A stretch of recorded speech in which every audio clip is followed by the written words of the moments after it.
Welcome to the Complete Fitness Podcast with Core 4 Complete Fitness. Your episode is starting in 3, 2, 1.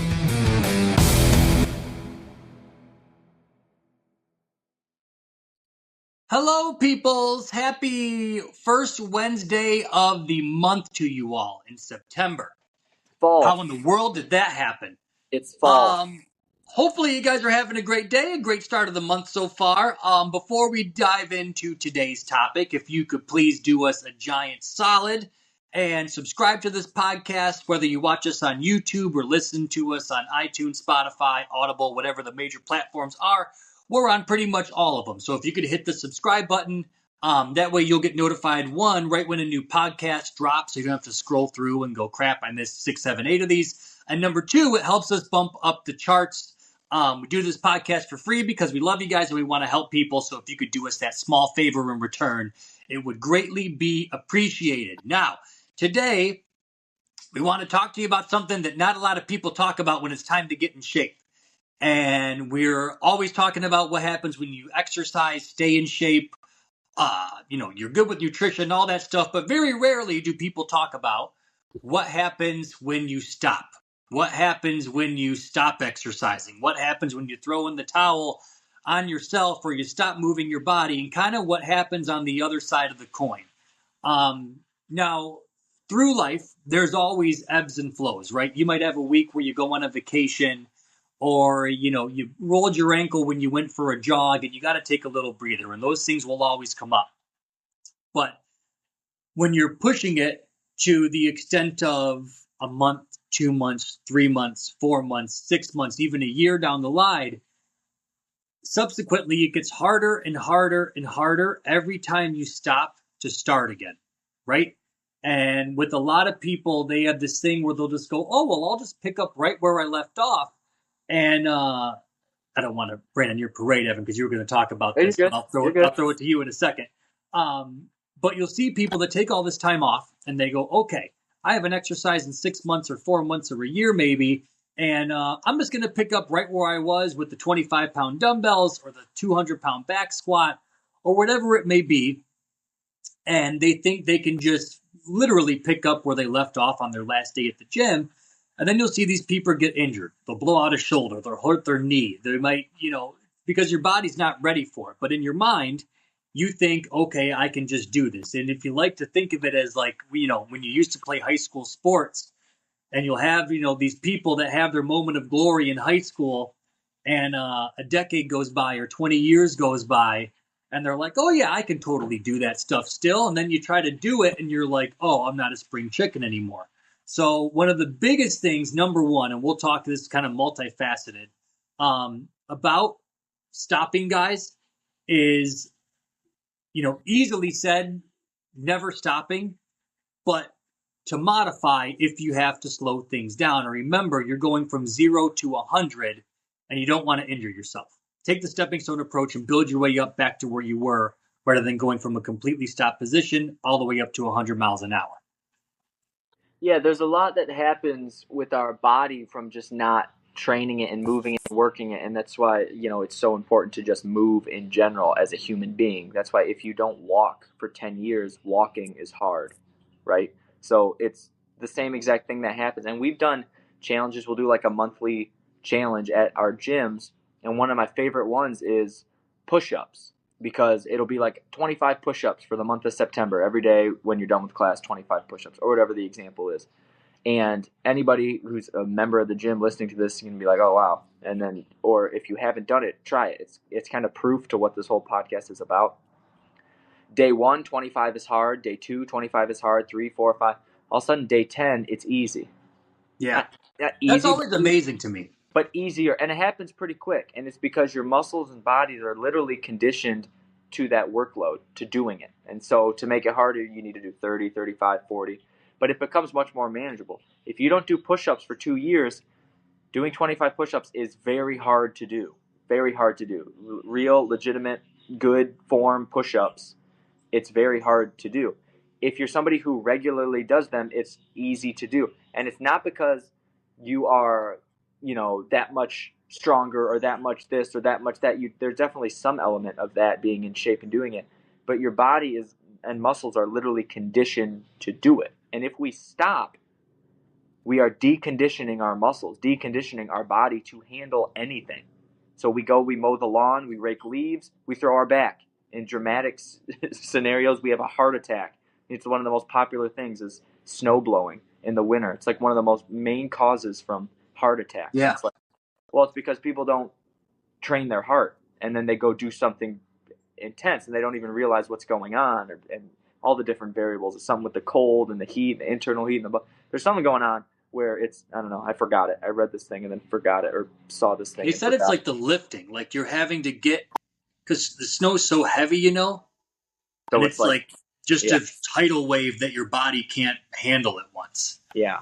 Well, but it's the same thing. If every single day throughout the summer you shoveled, you would not be a person who's going to just drop dead shoveling in the winter, right? But in the winter, you come around, you go, whoo, shoveling's tough. And you go, hey, you haven't done it in a year. Yeah. Right? And no matter what shape you're in, and a great thing we do with hockey is I always say there's nothing like hockey shape, because I work out regularly, you work out regularly. There's times when I'm in better shape, worse shape. But the first month of hockey season is brutal. It takes me 4 or 5 skates to just finally feel normal again. It's everything. Your legs, your cardio, you're breathing hard, and you're like, you can run, you can jog, you can lift weights, but it doesn't. It's a different beast. It's a different thing. So when we stop exercising in general and take 2 months off, 3 months off, we're all of a sudden prone to these things being harder, and we need to start slow again, which is fine. But that's a huge mental hurdle for us to get over with. I mean, if you think about a professional athlete who gets hurt, this is why we have rehab. It's literally why we have rehab. Because they are forced to stop working out because they broke their leg. So for 6 weeks, they're in a boot. They can't do anything. And then they go through the rehab process so that they get back to where they were the season prior, or 3, 4, or 5 months prior. It's not going, go right back on the field now. Right. You don't wait, the cast will get off in 4 weeks and I can just go be Aaron Rodgers again. It's like, no, you just tore your ACL. You're 40 years old. You're going to put in a lot of time and work to get this going again. And it's very, very at a much more, micro, small scale. This is what happens with our bodies when we stop. So I always say slow down if you need to. You're busy, you're crazy, kids are getting back to school, you're going on vacation, you're traveling, all the stuff we say a million times on this podcast. If you totally lose moving your body as a priority, it's not good. It's like it's not meant to do it. It's like if you bought a new car but then never drove it, and then 10 years from now just went and tried to start it and it wouldn't start up right away. It's like, it's been sitting there forever. It's a machine that was built and primed and processed and was given to you now. So it's the same exact thing, same exact concept. So it's easily, if you don't use it, you lose it. Honestly, yeah. It's slowing down, never stopping, because there's never not a time when you don't need your body, which is also something so obviously in front of us that people don't often talk or think about. Like what do we, when we stop working out, what are we thinking? We just don't need to be prepared to move? Like, no, that's forever. If you lose your legs and all of a sudden aren't walking anymore, okay, well, I guess you don't have to worry about walking anymore. But you also don't have legs. You always got to stay prepared. You always got to keep those 10 push-ups easy. You know what I mean? Just have like a base. Never get to a point where 10 push-ups is killing you. If you've got I think with like a lot of people too is they kind of tell themselves, oh, I'll do something else to make up for this, which is fine. Like you said, if it's going to the gym 5 or 6 days a week and you're like, I got shit going on, kids are starting back at school, I'm going to bump it down to 3 or 4 now. But I'm still going to go for a walk. I'm still going to take care of myself, still go for a jog, things like that. But just like we've talked about in here, there's different facets of being healthy, right? There's cardio, there's keeping your muscles strong, there's all this stuff. So yes, while going for a jog or going for a walk is beneficial cardiovascularly and keeping your health, if you're not challenging your muscles, guess what? They're not just going to keep kind of reappearing every single day. Eventually, those are going to start to go away because you're not challenging them. When you can kind of blend the best of both worlds, that's kind of like the perfect scenario. But I think for a lot of people, just like we mentioned with the hockey thing, I can't necessarily go for a jog 3 times a week and then just put on a pair of skates and expect to fly around like crazy. It doesn't work like that. You got to kind of get in shape for what you're doing by doing the thing that's going to keep you in shape. Yeah, it's a totally different thing. And that's why when functional fitness and the way you train, this is what's so interesting, because people who have no idea about fitness and health or whatever, they do things like, I'm going to get liposuction, like that conversation we had a couple podcasts ago, or they go, or I want to be a physique competitor. It's like, that's like saying I want to coach t-ball. It's like, it has nothing to do with what we're talking about. This is about functional health. I want you to be able to move the box in the garage and move it over there, and just be able to do that when you're 90, and not, just because that shouldn't be hard. We're in this part in our society now where we're very focused on steps and walk 10,000 steps, and it's because society doesn't make us move anymore. We used to have to move, and we've again talked about, I say this every podcast, we talked about this a million times. We don't have to move anymore. You wake up, you sign onto the computer, you do your job, and then you're done. Like, you can get food delivered to your house. Yeah, you don't have to do anything. Groceries delivered to your house. Right. So there are still the rules in place that we do have to move. So when doing things like walking is a challenge, something is very wrong. Something is very wrong. That's not a big ask. That's a very, like, 50 years ago, 60, 70, 80 years ago, if someone was like, hey, you got to make sure you walk, people are going to be like, well, how the hell am I going to do anything? Obviously, I'm going to walk. What the hell else am I supposed to do? You're a dumbass. What are you trying to say? Well, but like, we got to adjust to the times, and it's nobody's fault, but we need to just take some accountability and be like, oh, this shouldn't be hard. My back shouldn't hurt just from standing up off the couch. Why is this hurting? What is going on? Why is my failing? Oh, is it because I'm not keeping my 10 push-ups? I'm not keeping my, we need to get some standards of what our health is and what is our normal. And then we need to work every day to maintain it. I don't want 10 push-ups to be hard. This is just an example that stuck with me. So throughout a week, I am doing push-ups pretty close to every day, every other day, every third day. It's not on a plan, but throughout the week, I'm doing push-ups. And it's because, I have my 10 push-ups. If I just don't do push-ups for 4 weeks, it happens that fast. 10 push-ups is hard all of a sudden. Yeah. And I think too, like, just the statistics behind it, when you take essentially time off from not doing anything, I think a lot of people think, okay, I can maybe do this on my own, or I'll figure this out on my own. But you become like your own worst enemy, right? Because it's just a you versus you battle every single day.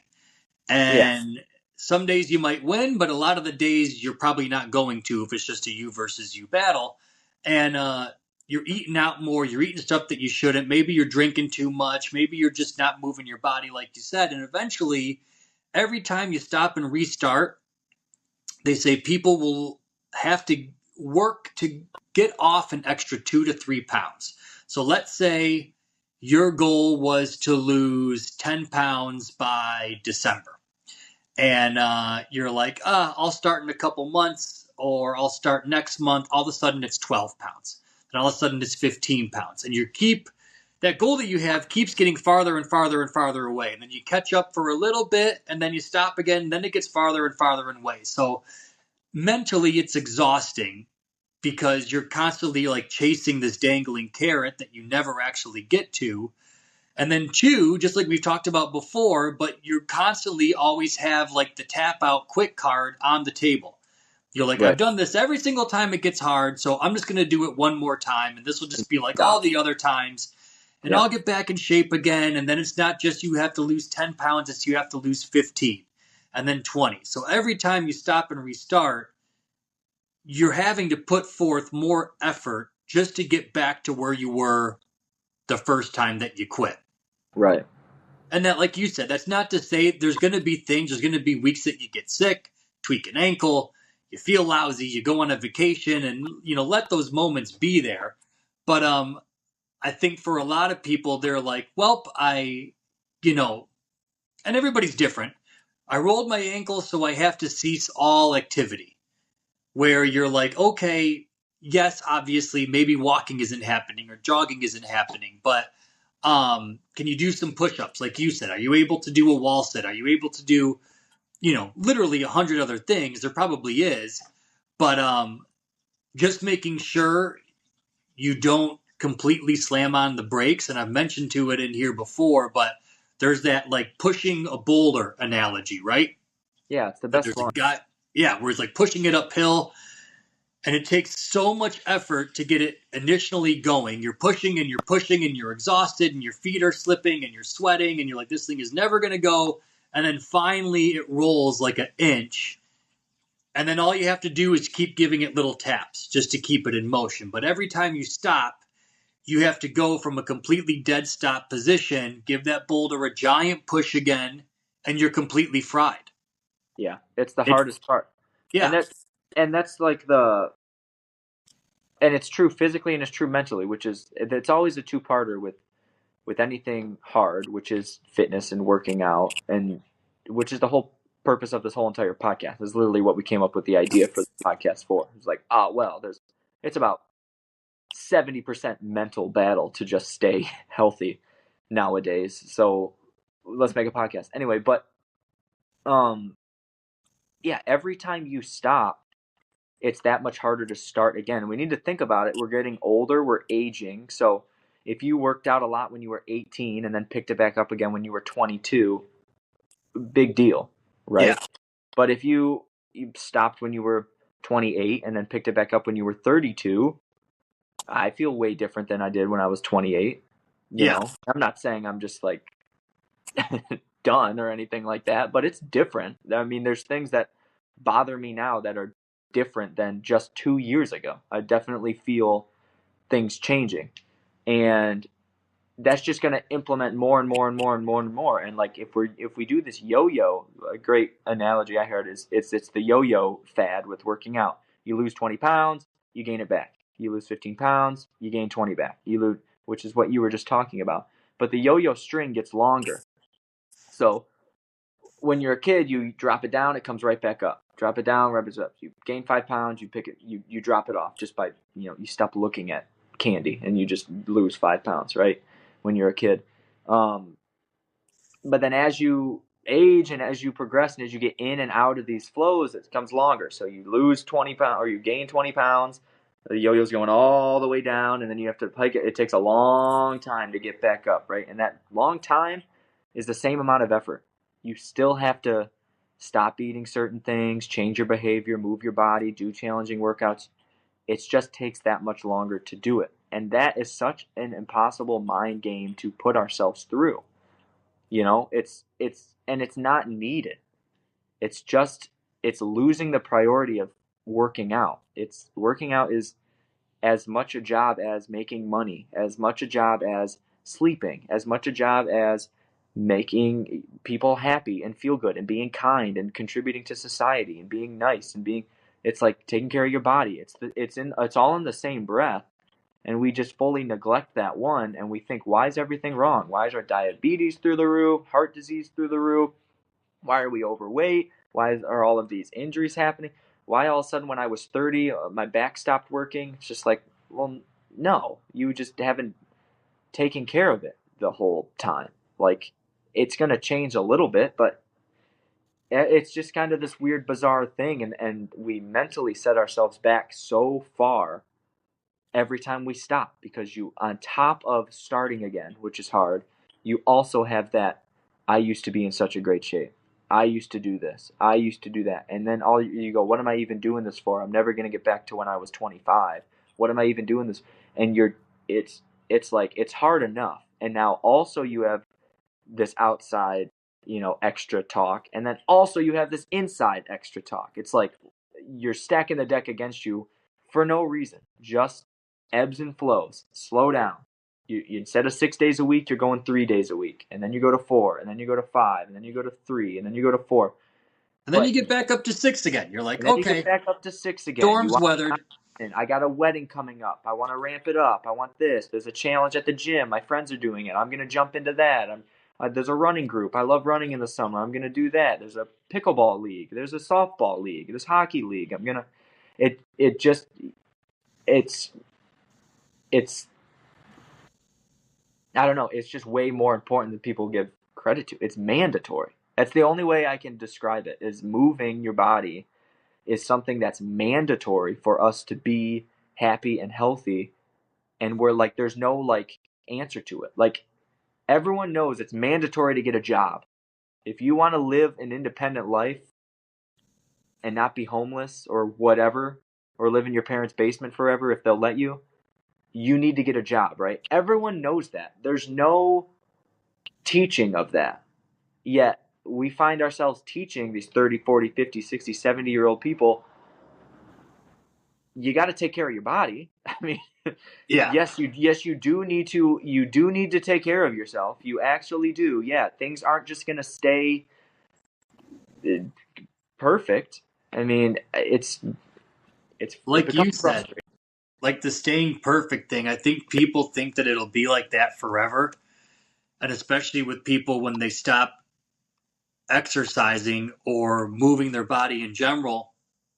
Let's say you're getting in 2,000 calories a day, and you're going to the gym, you're getting in your steps, you're doing your thing, and you're like, okay, I'm in a good place. I like where I'm at. I'm kind of in this good pocket where I feel good. I, don't want to lose any more weight, and I'm good. All of a sudden you stop working out and you don't get that extra calorie burn. So people are eating the same stuff, some good stuff, some bad stuff, everything in between. But I think a lot of them just think they can just completely turn off the activity part and go, well, yeah, I'll just eat the same stuff I was doing because I didn't gain any weight. And that's where you see like everything start to really expedite. So you're like, you're losing the activity. You're not changing your diet at all to kind of compensate for it. And you'll see things go in the reverse direction super duper quick. It's one of those things that like you want to beat into everybody's head. But until kind of like you said, till you actually see the other side of the coin, right? And you're like, oh, we're partial because we can see it on a day-to-day basis. But then it happens to you, and you're like, I know how I feel after I take 3 days off of nothing or 4 days off of nothing. You're like chomping at the bit to get your butt back in shape. But like we said, especially with challenging your muscles, if you don't use it, you lose it. Your muscles will atrophy. They'll go away. You'll see people that exercise that are in great shape. It's because they do it consistently. They don't take 3 or 4 months off. And if they do, they have to work twice as hard just to get themselves to this certain point. Whereas if you're like, okay, maybe I'm not a physique competitor right now, but I'm going to make sure that I still stay in shape. So if I do want to do a physique competition or whatever it is, I know I just got to put in a little bit extra work instead of having to completely overhaul my life again. You're right. You just have to tap the boulder. You don't have to start the boulder again, which is fun. And it's so like you can bring it down to such a small thing. Monday workouts are so hard to do. Why is Monday such a hard workout to do? Because a lot of us take the weekends off. It's like, okay, now maximize that by months. If you take months off, how hard's the workout going to be? The first workout after vacation, after a week off of working out, you know how hard it is to get back in? Like, we're doing it to ourselves by stopping. And it's like, okay, I'm not saying you need to kill yourself every day in the gym.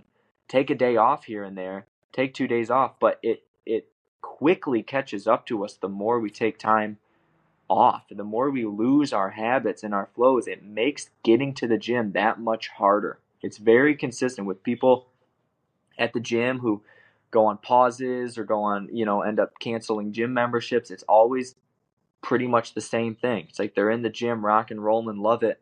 And then all of a sudden they're gone. It's vacation or there's injury or illness or something. And then they come in and it's 2 or 3 days, and then it's 2 days, and then it's 1 day, and then they're gone again for a month. And then you reach out to them and they're like, oh, I'm just having a hard time. It's just like, I know what you're feeling. You know what you're feeling. It's when things are operating and going, it doesn't weigh on you. But the second you take time away from it, it's so much harder to get back in the gym. And so let that steer you. When you are operating on it, never let yourself feel that again. I can tell you 1000% that is what I do. Ever since I've gotten in a shape that I'm happy with and content with, and not fully content, mind you. I work a lot to continue. I want to be stronger. I want to feel better. I want to do this. I want to look better. I still have those motivating factors. I'm not nowhere close to done or anything like that, but I'm afraid of that starting again. It's so damn hard. Well, even like you said, the vacation thing. How many times have you got back from like a long weekend or a trip hard.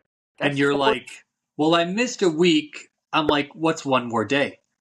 And then what's 2 more days? And then what's 3 more? And I'm like, I'll just pick it up again next week. This was a crazy week at work. I'm back from vacation. It happens. And then you're like, okay, 2 weeks. You're like, this is going to suck. I don't want to do it. And that like anticipation or fear of starting just grows and grows and grows. It makes or it if worse. you just would have started with what you said you were going to do 2 weeks ago, you'd already be in the clear. Or if you had, when you're on vacation, every other day you did a 2-mile jog. Yeah. In the mile jog, depending on your fitness level, went on a long walk, got your 10,000 steps, did 50 push-ups in the morning in the gym or in the hotel room.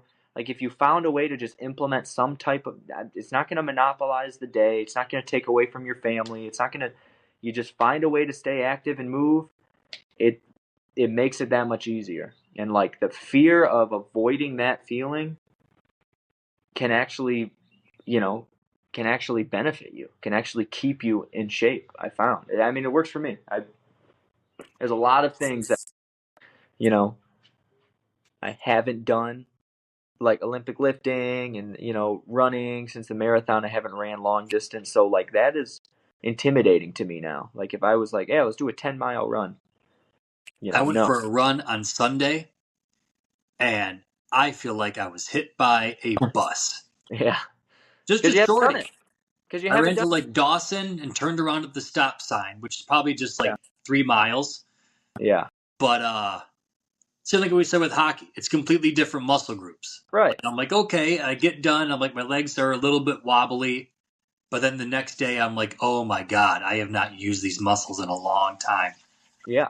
So in that same breath, so I think we need to find what it is to be our happy self. If you're somebody who wants to be able to run as long as you want, whenever you want, every day you're going to have to run as long as you want.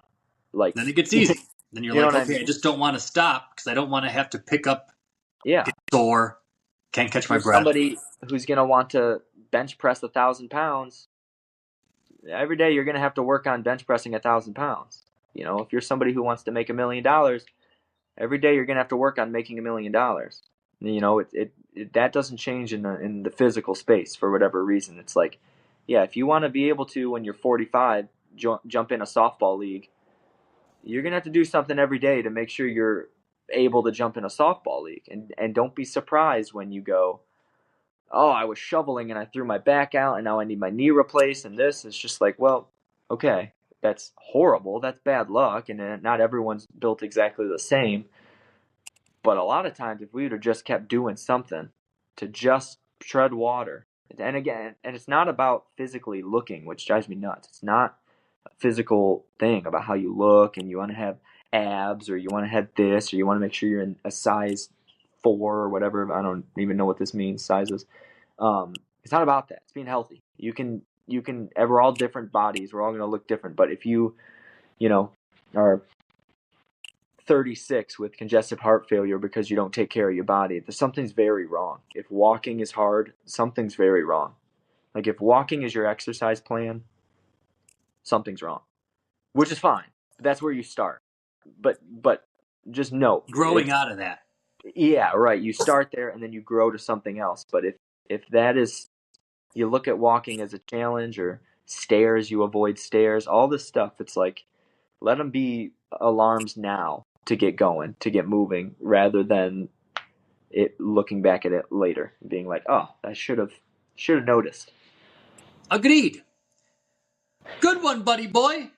That's all I got. Now I'm running out of creative ways to bridge the Core 4 supplements thing. Don't need Always it. have to I stress out every single time where I'm like, how do I piggyback it? But we'll go right into it. Should you need stuff, if you have fallen out of shape and you want to get back in shape, There we go. then you guys know where to find the best stuff in the world. If you head to core4supplements.com, whether you need whey protein, whether you need a green supplement, whether you need pre-workouts, whether you need sleep gummies, if you're a vegan, we have vegan ones, we have fat burners, we have pretty much everything we could think of under the sun.